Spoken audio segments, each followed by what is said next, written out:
Sunrise news के इस video में आपका स्वागत है। आज की बात में हम चर्चा करेंगे उत्तर प्रदेश विधानसभा चुनाव के करीब आते-आते किस तरह से सिंबॉलिक राजनीति शुरू हो गई है उत्तर प्रदेश में। हमारे साथ निसार सिद्दीकी हैं, जिनके साथ हम लगातार चर्चा करते रहते हैं। एक बार फिर निसार हमारे साथ जुड़ रहे हैं। निसार, स्वागत है सनराइज न्यूज़ में आपका। और सबसे पहले मिहिर भोज को लेकर जो सियासत अब एक एक बार फिर गरमा गई है उत्तर प्रदेश में, खास तौर पर बीजेपी ने दरअसल एक गुज्जर समाज को एक तरह से साधने की कोशिश की, लेकिन ये कार्ड उनका उल्टा पड़ गया। जब गुज्जर वर्सेस राजपूत ट्रेंड करने लगा और मुख्यमंत्री की सभा में जब नारे लगने लगे मुख्यमंत्री के खिलाफ, बीजेपी के खिलाफ, विधायक के खिलाफ, तो ऐसे में जब हम ये देखें कि उत्तर प्रदेश में जाट समाज को साधने के लिए अलीगढ़ में एक यूनिवर्सिटी की घोषणा होती है, किसान आंदोलन के इर्द गिर्द ये तमाम वर्ग जो समाज के हैं वो कहीं ना कहीं मौजूदा सरकार से नाराज हैं। इसकी उनको साधने के लिए, उनको अपनी तरफ लाने के लिए इस तरह की सिंबॉलिक राजनीति हो रही है। किस तरह से देखेंगे इन तमाम चीजों को उत्तर प्रदेश विधानसभा चुनाव से महज 4 से 6 महीने पहले? देखिए, जहाँ तक मिहिर भोज महाराजा का सवाल है, तो जो इतिहास कहता है कि जो है वो उनका जो है एक अलग पर्सपेक्टिव है ऐतिहासिक दृष्टिकोण से। उसपे भी एक विवाद है, कंट्रोवर्सी है, जिसपे गुज्जर और राजपूत दोनों जो है अपना दावा करते हैं। लेकिन वो जो है जहाँ तक मतलब कि मैंने पढ़ा है कि जो है वो उनके फादर रामभद्रा थे, तो उनकी डायनेस्टी चल रही थी और उसपे जो है विवाद लगातार चल रहा है। तो ये एक्चुअल में विवाद जो है बीजेपी की गली पड़ गया है, क्योंकि अगर वर्तमान परिदृश्य में देखा जाए तो ये दोनों कम्युनिटी राजपूत और गुज्जर समाज के लोग बीजेपी के पाले में पड़ ही गए थे। बीजेपी के इस टाइम पे कोर वोटर कहे जाते हैं, हरियाणा के अंदर भी और उत्तर प्रदेश के अंदर भी। लेकिन इस विवाद के बाद से दोनों कम्युनिटी के अंदर अगर कोई जैसे कि दावेदारी को लेकर कोई बात चलती है, तो ये एक बड़ा प्रॉब्लमैटिक है। जैसे ऐसा ही सेम मामला उत्तर प्रदेश के अंदर एक और देखने को मिलता है महाराजा सुहेलदेव को लेकर के, जिनके ऊपर राजभर समाज भी अपना दावा करता है और पासवान समुदाय भी अपना दावा करता है। तो ये दोनों जो है मतलब कि क्लियरली बिल्कुल भी नहीं है कि कौन किसका वंशज है, कौन किसका वंशज नहीं है, लेकिन दावे सबके होते हैं। तो अगर ये चीज अगर बीजेपी इसको आगे ले जाती है और इन चीजों को अगर जो है वो प्रमोट करती है, तो कहीं ना कहीं जो है उनके उसमें नजरिए से देखा जाए तो मतलब कि एक वो चाहते हैं कि जो है राजनीतिक हित साधा जाए। लेकिन ये नुकसानदेह भी हो सकता है, क्योंकि महाराजा मिहिर भोज के ऊपर राजपूत का भी दावा है, गुज्जर का भी दावा है। तो बीजेपी कैसे आइडेंटिफाई करेगी कि जो है ये गुज्जर राजा है या राजपूत राजा है? उसके बाद से अगर वो महाराजा सुहेलदेव को अगर राजभर राजा कहती है, तो फिर पारसी समुदाय नाराज होगा कि ये जो है हमारे भी जो है पूर्वज रहे हैं। तो बड़ा बड़ा जो है कंफ्यूजन सिचुएशन है इसको लेकर के। लेकिन ऐसे में आपको लग नहीं रहा कि इस तरह के सिंबॉलिक राजनीति करने से बीजेपी को कोई फायदा दिखाई दे रहा है? क्योंकि जिस सोच के साथ स्टेचू बनाना हो, यूनिवर्सिटी की घोषणा हो, ये तमाम चीजें कर रही है बीजेपी चुनाव से 6 महीने के लगभग पहले, तो क्या ये तमाम चीजें सरकार की मजबूरी है इस वक्त करना, खासतौर पे बीजेपी की मजबूरी है इस वक्त करना, कि काफी हद तक जो इंटरनल असेसमेंट है पार्टियों का, उसमें बीजेपी को नुकसान होता हुआ दिख रहा है? क्या ये एक वजह निकलकर सामने आएगी? देखिए, मेरा सीधा सीधा मानना है कि अगर आपने 5 साल की हुकूमत चलाई है, 5 साल अगर आपने सरकार किया, पे काम किया है, तो अपने कामों के ऊपर जो है आप वोट मांगिए। आप जो है आपको 5 साल बाद ही महाराजा मिहिर भोज की याद आए, आपको 5 साल बाद ही अलीगढ़ मुस्लिम यूनिवर्सिटी के पास जो है जाट राजा के नाम पर आपको क्यों राजा महेंद्र प्रताप सिंह के नाम पे आपको क्यों जो है यूनिवर्सिटी याद आई? ऐसा इसीलिए है क्योंकि वो जो है एक आइडेंटिटी पॉलिटिक्स को लेके आगे बढ़ रहे हैं। और जहाँ पे भी जो है उनको मौका मिल रहा है, जैसे अब आपको मिसाल के तौर पर मैं बता रहा हूँ कि जो अलीगढ़ का जो इशू था, जो विवाद था वहाँ पे महाराजा को लेकर के, वो एस्टैब्लिश करने वाले अलीगढ़ मुस्लिम यूनिवर्सिटी को वही थे, वहाँ के पहले ग्रेजुएट भी वही थे, और उनका जो नेचर था वो हिंदू मुस्लिम का कंपोजिट कल्चर था, और उन्होंने बीजेपी के बड़े-बड़े नेताओं को चुनाव भी हराया था, और वो जो है एक तरफा राजनीति करने वाले नहीं थे। तो आप किसको अपना आइडियल मान के चल रहे हैं? उस आदमी को जो आदमी हिंदू मुस्लिम एकता का, सांप्रदायिक सौहार्द का सबसे बड़ा मिसाल रहा हो, जिनकी एक्सेप्टेंस अफगानिस्तान जैसे मुस्लिम मुल्क के अंदर रही हो, तो आप उनको जो है यहाँ पे लाके एक कंट्रोवर्शियल फेस मत बनाइए। उनकी एक अपनी अलग पहचान थी। आप उनको उनकी पहचान के साथ छोड़ दीजिए। लेकिन क्या है कि यहाँ पर अपने राजनीतिक फायदे के लिए लोग जो है तमाम प्रतीकों का इस्तेमाल करते हैं, तमाम जो है इस देश के बड़े-बड़े जो हुए हैं महानुभाव और जो बड़े-बड़े जो है प्रभावशाली लोग रहे हैं, उनको भी इस्तेमाल कर रहे हैं। तो ये तो मतलब एक हमको लगता है कि जो है पॉलिटिक्स का सबसे आप जो है डेवलपमेंट के काम कीजिए। महाराजा मिहिर भोज की जो है प्रतिमा बनाइए, ठीक है। लेकिन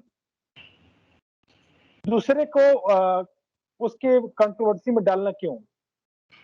तो आप जो है जो आपने 5 साल काम किया है, आपने अखिलेश यादव की बात सुनिए तो कहते हैं हमने जो है रोड बना दिया था, एक्सप्रेसवे बनाया हमने, हमने जो है सबको पेंशन दिया था हमने, हमने लैपटॉप दिए थे, हमने जो है बहुत सारे डेवलपमेंट प्रोजेक्ट चलाए थे, हमने लोहिया आवास बनाए थे, लोहिया गाँव बनाए थे हमने। उनके पास कहने को बहुत सारे काम हैं, आपके पास क्या है? आप उन कामों के ऊपर वोट माँगिए ना, क्या दिक्कत है आपको? बिल्कुल लेकिन जब एक वक्त में जब उत्तर प्रदेश में लग ये रहा था कि बीजेपी के मौजूदा मुख्यमंत्री काफी हद तक मजबूत हो गए हैं, चुनावी जो जमीन है वो बीजेपी के लिए काफी पॉजिटिव है और यहाँ से बीजेपी के लिए कोई चुनौती शायद ना निकल के आ पाए। लेकिन जब से किसान आंदोलन हुआ और किसान आंदोलन में जब से पश्चिमी उत्तर प्रदेश के किसानों की भागीदारी बढ़ी, राकेश टिकैत समेत तमाम जो इस तरह के जाट नेता थे या पश्चिमी उत्तर प्रदेश के जो खाप थी, वो जब इस आंदोलन से जुड़ी, तब धीरे धीरे करके बीजेपी के तमाम मंत्रियों विधायकों को भी एहसास होने लगा कि उनके क्षेत्र में उनका ही विरोध होने लगा है।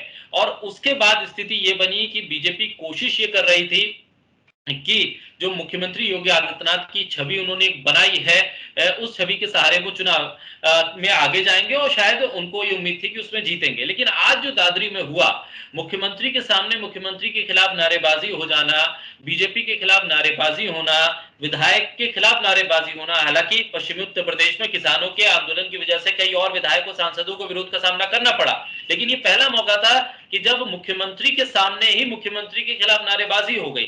ऐसी स्थिति में क्या बीजेपी को अब यहां से समझना नहीं जरूरी है कि अगर आप इस तरह की आइडेंटिटी पॉलिटिक्स कर रहे हैं तो कभी ना कभी ये आपके ऊपर भी भारी पड़ेगी? मैंने कहा आपसे ना, देखिए आप जो है गलत जगह पे हाथ डाल रहे हैं। जिन प्रतीकों के ऊपर 2 या 2 से अधिक समुदायों का दावा होगा, वहाँ पे आपको एक समुदाय की नाराजगी मोल लेनी पड़ेगी। अच्छा, आप गए तो आप राजा मिहिर सेन को क्या डिक्लेयर करके आएँगे? राजपूत डिक्लेयर करेंगे तो गुज्जर नाराज़ होगा, गुज्जर डिक्लेयर करेंगे तो राजपूत नाराज़ होगा। महाराजा सुहेलदेव को लेकर के भी यही है कि पारसी समुदाय अपना कहता है, राजपूत समुदाय अपना कहता है।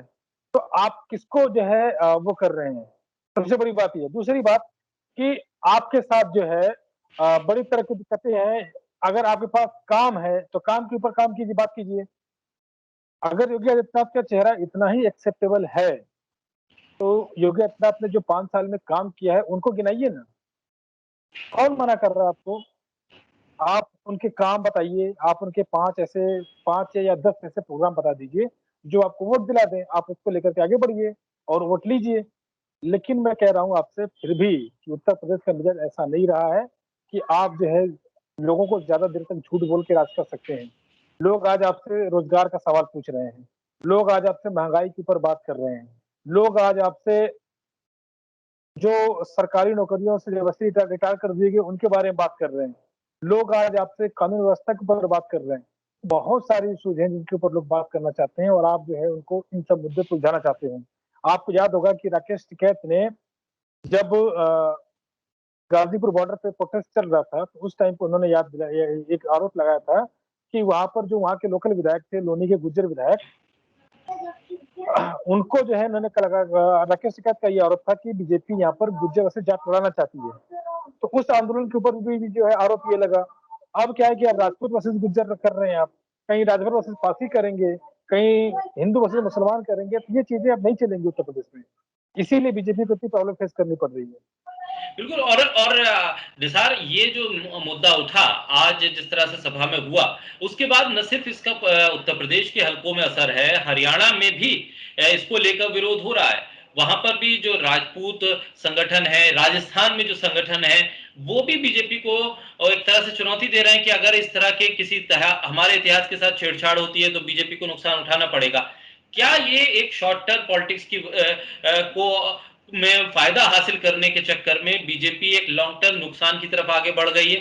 क्या इस पर अब बीजेपी को सोचना होगा कि उत्तर प्रदेश में एक वोट बैंक हासिल करने के चक्कर में कहीं उन्होंने हरियाणा और राजस्थान में तो विरोध नहीं खड़ा कर दिया? देखिए, बीजेपी का जैसे जहाँ तक की स्ट्रेटेजी को मैं समझता हूँ, हरियाणा के अंदर इनकी स्ट्रेटेजी रही है कि जितने भी नाम जाट ओबीसी हैं या जो नाम जाट वोटर्स हैं, उनको इकट्ठा करके सरकार बनाई जाए। वहाँ पे वो जो है इन्होंने ऐसा किया। उत्तर प्रदेश के अंदर नॉन यादव ओबीसी को और नॉन जाटव दलित को अपने साथ ला के लोगों ने जो है सरकार बनाई है। तो इनका मेनली एजेंडा होता है कि जो बिरादरी, जो कास्ट सत्ता में काबिज रहती है, उसके खिलाफ एक माहौल बनाया जाए और उसके इर्द-गिर्द जो है चीज़ों को रख के अपनी राजनीति उल्टी से की जाए। और ये सब करते हैं, बीजेपी नहीं सब करते हैं। तो लेकिन यहाँ पर क्या मसला फँस रहा है कि यहाँ पर मसला फँस रहा है कि जब एक राजा के ऊपर 2 समुदायों का दावेदारी हो जाए, तो फिर वहाँ पे आप किसके साथ खड़े होंगे? अगर आप वहाँ पे अगर किसी एक समुदाय के साथ खड़े होंगे तो ऑटोमेटिक आपको दूसरे समुदाय की नाराज़गी लेनी पड़ेगी और जी, वही इनके साथ हो रहा है। तो हमेशा कोई भी चीज़ राइट ट्रैक पे नहीं चलती है। जो सड़क गुड़गाँव जाती है, वापस गुड़गाँव से दिल्ली भी आती है। तो जी। इस बार जो है इस राजा मिहिर भोज को भगाने के चक्कर में बीजेपी को जो है हाथ जल गए हैं। बहुत शुक्रिया निसार हमारे साथ इस अहम मुद्दे पर चर्चा करने के लिए। तो जो हमारे दर्शक इस पूरी चर्चा को देख रहे हैं और इस पूरे मुद्दे को समझ रहे हैं, वो भी अपनी राय ज़रूर दें। साथ ही हमारे यूट्यूब चैनल सनराइज़ न्यूज़ को लाइक और सब्सक्राइब ज़रूर करें, ताकि इस तरह की और अहम चर्चा भी आप तक पहुँच सके। बहुत शुक्रिया निसार एक बार फिर सनराइज़ न्यूज़ से जुड़ने के लिए।